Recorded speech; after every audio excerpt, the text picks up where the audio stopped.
Hello everyone, welcome to our YouTube channel. Typhoon Hinnamnor impact on China expanded from what was originally thought to only occur on the east coast, but shifted north and northeast. Torrential rain and strong winds hit Beijing on Tuesday.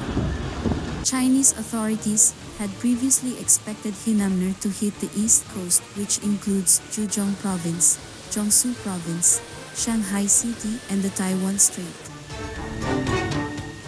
But the Hinnamnor gust moved north towards Beijing City, Inner Mongolia Autonomous Region, Heilongjiang Province and Jilin Province.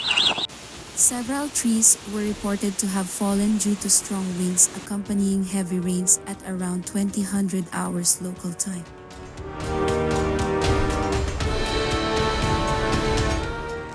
More than 50 scheduled international shipping vessels have cancelled plans in and out of Guangzhou Port, Shanghai.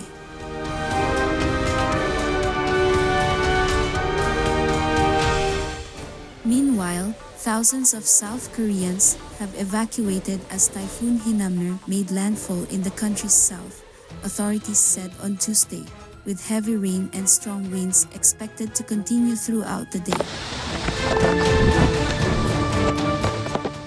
7 people in South Korea have died after they were trapped in an underground car park during floods caused by Typhoon Hinnamnor.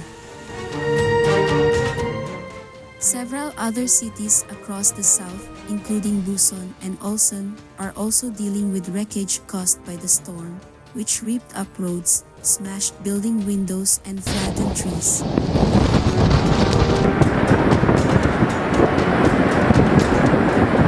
Thank you so much for watching and see you in our next video.